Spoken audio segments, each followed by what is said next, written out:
Γεια σας. Σήμερα θα πιάσουμε ένα πολύ ενδιαφέρον θέμα. Ένα όραμα για τον προσκοπισμό. Ένα όραμα που θέλει να ανοίξει τους ορίζοντες όλων μας. Η έμπνευση έρχεται από ένα βιβλιαράκι που λέγεται ακριβώς έτσι. Ευρύτεροι ορίζοντες. Η ενεργή οικοδόμηση της παγκόσμιας αδελφοσύνης.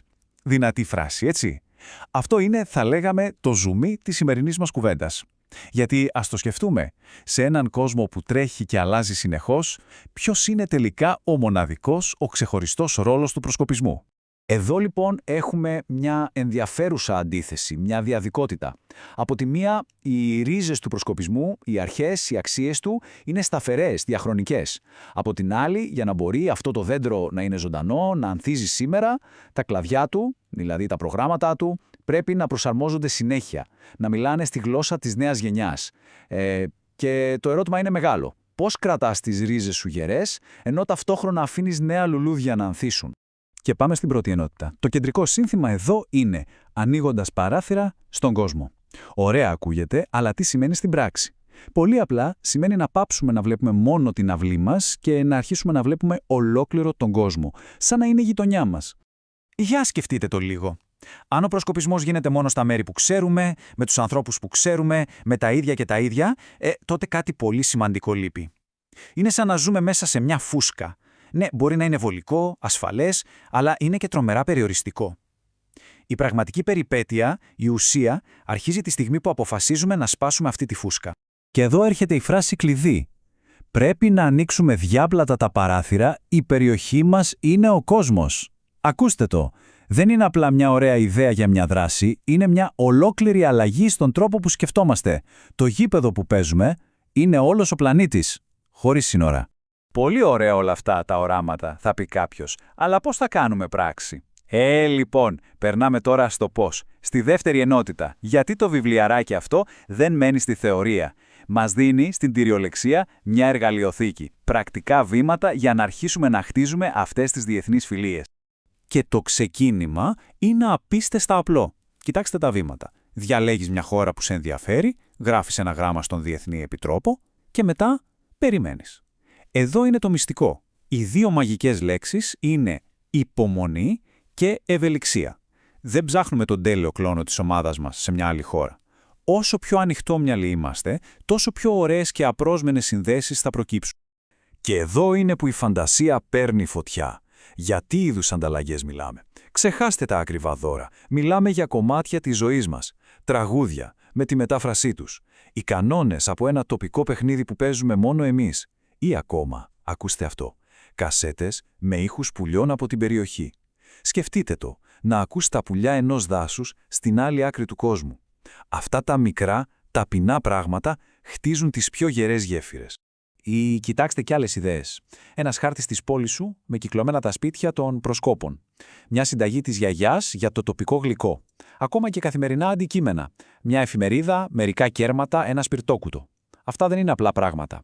Είναι παράθυρα στην καθημερινότητα κάποιου άλλου. Μετατρέπουν μια άγνωστη χώρα σε εκεί που μένει ο φίλος μου, ο Πέδρο. Εντάξει, όλα αυτά ακούγονται υπέροχα, αλλά ας είμαστε ρεαλιστές. Ένα τέτοιο ταξίδι φιλίας δεν είναι πάντα στρωμένο με ροδοπέταλα. Υπάρχουν εμπόδια, και μάλιστα μεγάλα. Το βιβλίο είναι πολύ προσγειωμένο και εστιάζει στα δύο πιο κλασικά. Το οικονομικό και, φυσικά, το τείχος της γλώσσας. Τα ξέρουμε καλά αυτά τα εμπόδια. Τα λεφτά, προφανώς, είναι ένα θέμα. Το κόστος για ταχυδρομικά, για υλικά, μπορεί να σας σταματήσει πριν καν αρχίσεις. Αλλά το γλωσσικό εμπόδιο είναι ίσως πιο ύπουλο. Γιατί αν σε μια ομάδα μόνο ο αρχηγός και δύο παιδιά ξέρουν αγγλικά, τότε η διεθνής φιλία γίνεται υπόθεση για λίγους. Χάνεται όλη η μαγεία της συμμετοχής. Και πώς απαντάμε στο οικονομικό? Με δημιουργικότητα. Οι λύσεις που προτείνονται εδώ είναι φανταστικές, γιατί δεν είναι απλά τρόποι να μαζέψεις λεφτά. Μετατρέπουν την ίδια τη διαδικασία σε γιορτή. Να κάνεις μια έκθεση με τα αντικείμενα που έλαβες. Να οργανώσεις μια βραδιά μαγειρεύοντας φαγητά της άλλης χώρας. Έτσι, εμπλέκεις όλη την κοινότητα σε αυτό το ταξίδι. Εντάξει, ας πούμε ότι τα χρήματα τα βρίσκουμε. Τι κάνουμε όμως με το τείχος της γλώσσας? Πώς το ρίχνεις κάτω με τρόπο πραγματικά αδελφικό? Έναν τρόπο δηλαδή που να μην ευνοεί αυτούς που ξέρουν αγγλικά ή γαλλικά. Εδώ λοιπόν έρχεται η πιο τολμηρή, η πιο ριζοσπαστική πρόταση όλου του βιβλίου. Και η λύση αυτή λέγεται Εσπεράντο. Τι είναι αυτό? Είναι μια γλώσσα γέφυρα. Μια γλώσσα που φτιάχτηκε για να μην ανήκει σε κανέναν συγκεκριμένο λαό και ακριβώς γι' αυτό να μπορεί να ανήκει σε όλους. Η λογική είναι πανέξυπνη. Αντί να μιλάμε τη γλώσσα του ενός ή του άλλου, συναντιόμαστε στη μέση, σε ένα ουδέτερο κοινό έδαφος επικοινωνίας. Για το καλύτερο, η απίστευτη λογική της. Κοιτάξτε τον πίνακα, είναι εκπληκτικό. Η λέξη για τον πρόσκοπο είναι σκόλτο. Θες να πεις οδηγός, βάζεις την κατάληξη ίνο και γίνεται σκολτίνο. Η λέξη για τον αδελφό είναι φράτο, η αδελφή φρατίνο. Το γιούνα σημαίνει νέος, το αντίθετο ο γέρος, βάζεις το πρόθεμα μαλ και γίνεται μαλιούνα. Σαν να παίζεις με τουβλάκια. Δεν υπάρχουν εξαιρέσεις, γι' αυτό και μαθαίνετε απίστευτα γρήγορα. Το αποτέλεσμα λοιπόν είναι ακριβώς αυτό που βλέπουμε. Μια γέφυρα, όχι μια τυχαία γέφυρα, μια γέφυρα χτισμένη κομμάτι-κομμάτι, πάνω σε απλούς λογικούς κανόνες. Μια γέφυρα που επιτρέπει σε όλους, από όποια χώρα κι αν είναι, να συναντηθούν ακριβώς στη μέση, σε κοινό έδαφος. Απόλυτα δίκαια, απόλυτα αδελφικά. Και φτάνουμε στην τελευταία ενότητα. Γιατί τελικά όλη αυτή η προσπάθεια, πέρα από τις ανταλλαγές, πέρα από τις γλώσσες, ποιος είναι ο βαθύτερος σκοπός? Γιατί να μπούμε σε όλη αυτή τη διαδικασία?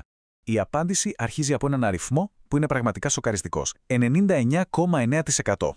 Αυτό ήταν το ποσοστό των προσκόπων που δεν είχαν ποτέ την ευκαιρία να πάνε σε ένα παγκόσμιο τζάμπορι. Σχεδόν όλοι δηλαδή.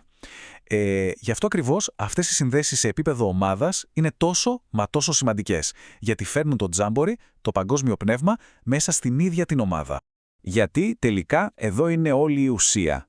Δεν μιλάμε για απλή ανταλλαγή αντικειμένων. Ο στόχος δεν είναι να μαζέψουμε γραμματόσημα. Ο στόχος είναι να χτίσουμε αμοιβαία κατανόηση και καλή θέληση. Να καλλιεργήσουμε σπόρο-σπόρο την κατανόηση. Να γκρεμίσουμε τα τείχη της άγνοιας και της προκατάληψης. Να καταλάβουμε ότι, στο τέλος της ημέρας, είμαστε όλοι άνθρωποι. Και κλείνει με αυτή την πανέμορφη σκέψη. Δεν πρέπει να κοιτάμε πολύ προς τα πίσω, αλλά να προσπαθούμε να χτίσουμε ένα καλύτερο μέλλον μέσα από τη φιλία μας. Αυτό είναι το μεγάλο στοίχημα. Μια απλή φιλία, ανάμεσα σε μια ομάδα από την Ελλάδα και μια από τη Βραζιλία, γίνεται ένα μικρό, αλλά πανίσχυρο λιθαράκι για ένα καλύτερο αύριο. Έναν πιο ειρηνικό κόσμο. Και κάπως έτσι, η ανάλυση μας φτάνει στο τέλος της, αφήνοντάς μας με μια ερώτηση-πρόκληση. Η κεντρική ιδέα είναι ξεκάθαρη. Η περιοχή ενός προσκόπου είναι ο κόσμος. Το ερώτημα λοιπόν που μένει να απαντήσει ο καθένας για τον εαυτό του είναι πόσο ευρύς είναι τελικά οι δικοί μας ορίζοντες.